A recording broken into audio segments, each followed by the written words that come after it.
Hey, hey, hey, welcome back to the REwilding challenge. We're on day 12, and the challenge for today is forgive. So we have gone from sipping warm water to massaging your own skin to humming, exhaling, fermenting, communing. Today is forgiving. Like a lot of cultures and a lot of faith traditions and a lot of communities, the Mayan moral code has a saying that says, "You are my other me. You are my other me. What I do unto you, I do unto myself." Today's challenge, forgive. Forgiveness it's a habit. It's a ritual. Like all of the other challenges. Humming, having a daily humming practice, having a practice or a habit of sipping warm water throughout the day, having a habit of eating a little fermented foods every day. Forgiveness is a habit just like those in my book. And like our previous 11 habits so far, or micro habits, I would call them, or micro rituals, forgiveness is an indicator of regenerative health. Forgiveness is an indicator of life and vitality and radiance and peace and happiness. Forgiveness kickstarts this loop that creates transformational change. It has in my life. Like, no forgiveness, no transformation. There is no healing or growth or transformation to be had if there is not forgiveness. Now, forgiveness requires conscious effort. It requires intention. And let me say, when I talk about forgiveness, I do not mean the world's forgiveness. I do not mean the forgiveness of, oh, you did something wrong. I am going to step up upon my pedestal and forgive you. I am better than you. I am above you because I forgive you. I'm talking about something totally different. The action of forgiveness is accepting the circumstances, like deliberately letting go of resentment, whether that resentment is towards someone else or towards yourself, right? You are my other me. Any resentment I have towards you, I have towards myself. Whatever I give to you, I am receiving the same in return. Offer up a plate of resentment, judgment, anger to you, I'm doing the same to me. So what happens then when we take conscious action toward accepting circumstances, toward letting go, toward true forgiveness? Well, what happens is, like, your load lightens. Your load lightens. As you accept, you release. The train is about to go. It just started going by. We're going to hear the honks pretty soon. There it is. So as I accept, I release. As you accept, you release. As you accept, you release me. As I accept, I release you. Resentment is then transformed into compassion, and anger is transformed into empathy, and hostility is transformed into affection. How do we do this? Practice. Notice a negative feeling, right? Someone says something, someone does something, you say something, you do something, or you don't say something, or someone else doesn't say something, whatever it is, right? They're all circumstances. Notice the negative feeling. When something happens or doesn't happen, and you notice that negative feeling, that anger, or that hurt, or that sadness or that anxiety, pause, notice it. Consider where it came from. Like, consider the root of it, the real root of it. See if you can open yourself up to considering a different perspective. Can you maybe see the circumstances from a different perspective? Often when we do, we have a revelation. And that revelation, that insight leads to a change of heart. When we have a change of heart, then our emotions are transformed. And that's really what we want, right? Then we get the benefit of feedback, right? You get that benefit of feedback from yourself, and as you practice it more and more, you'll get that feedback from those around you. You'll feel the miracle that is forgiveness. And that feedback that you receive from within yourself, because how you feel has changed, and the feedback that you start getting from others as you cultivate this into a practice, that is going to up-level your experience of life, because you're going to rewire that entire experience that happened in the past, that you are pausing to consider a different perspective and spark that insight and have that change of heart.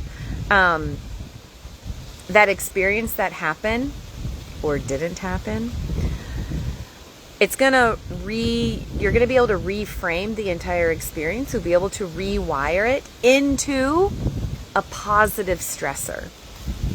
I've talked about positive stressors and negative stressors a couple times during this challenge. I invite you tomorrow, Tuesday, to come to the nature reconnection and microbiome restoration. It's a mouthful, I know. Come to that virtual workshop. It's happening at 9 a.m. and 6 p.m. Eastern time. And you can get the recording afterwards if you can't make it. But so here's the process. I just said a whole lot of words. I'm going to break it down into 3 steps. Forgive. 1. 2. Notice / receive feedback. And then 3, integrate that feedback. So you forgive. You notice the feedback. You receive the feedback. Notice it from yourself. Receive it from others. And then integrate that feedback. Forgiveness.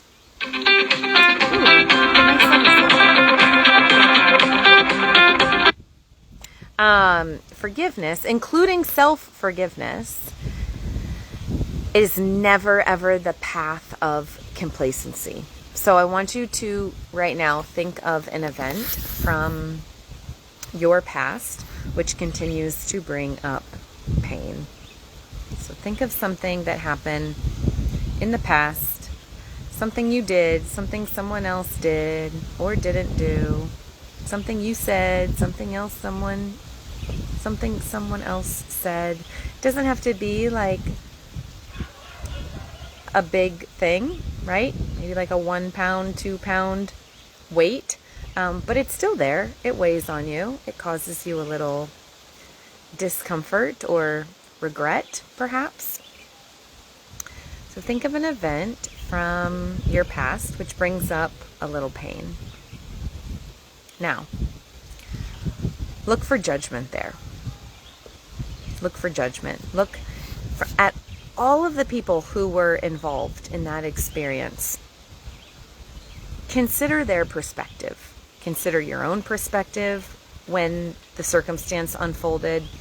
Consider anyone else involved. Consider their perspective. Consider your beliefs about what unfolded.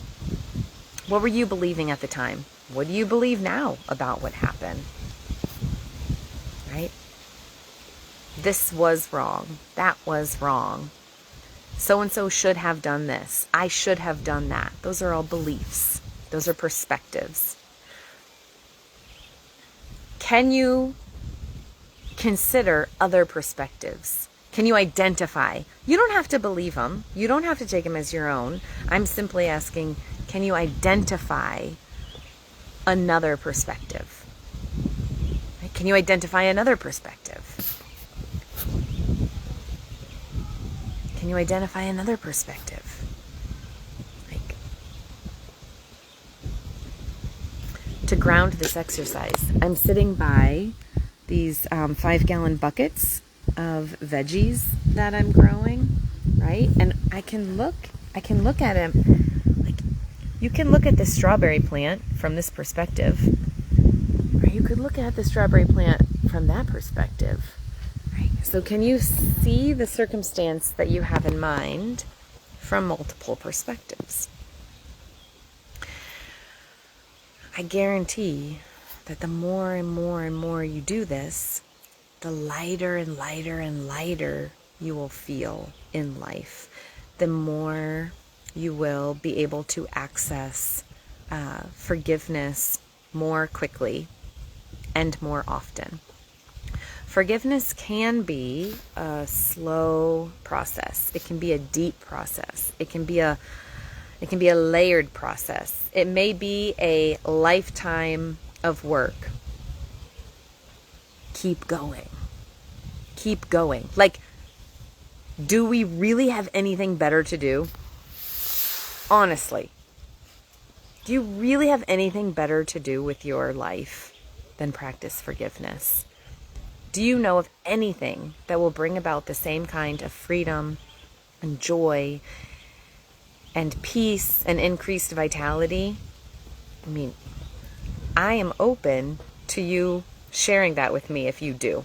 I personally do not know of anything that brings about the same kind of life as forgiveness does. So today,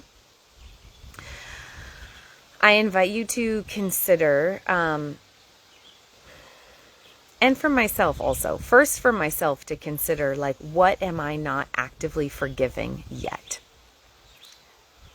Because anything that I have not forgiven, I have generated an enemy in my mind. The enemy is only in my mind, because I can change my mind, and then that person or that thing or that animal or that experience or that weather pattern is no longer the enemy, right? Enemies in our minds knock us off our path. And so unless we intentionally, thoroughly forgive, we won't be able to fully heal or grow or transform. So today I am being extra aware of where I can make forgiveness even more of a habit. And I'm inviting you to make forgiveness more of a habit, to release others, and in doing so, to naturally release yourself. The more I practice forgiveness, the more I realize that there never really was separation in the first place, that like there is no separation. The more I forgive myself and others, the more I release, the more I realize that separation isn't actually real. Forgiveness, I would say, is my superpower. It's a superpower. It was not. For a lot of my life, I harbored a lot of resentment. It is now a superpower, which is not to say I don't still have forgiveness work to do. I do. If it is not your superpower, if forgiveness is not your superpower, and you're a member of the Metamorphosis Collective, I would invite you to consider making that be your focus of our next one-on-one conversation. If you haven't had your one-on-one with me in July, maybe forgiveness is the topic that we need to explore. If you've already had your July one-on-one, perhaps August. If you're not a member of the Metamorphosis Collective and you want to have a conversation about forgiveness or anything else related to healing, growth, transformation, anything from these first 12 days of the challenge, go to calendly.com Michelle Gribble and schedule a conversation with me. Whoa. There, dropped my phone. I don't have it all figured out. I am not 100% healed or grown up or transformed in the world's sense. But I have done a lot of work, and I have helped a lot of people do a lot of work and heal a whole lot and feel a whole lot better. And if you are ready, I would love to help you as well. So, Calendly, CALENDLY.com/Michelle Gribble, MICHELGRIBBLE. I'll be back tomorrow with another challenge. Peace.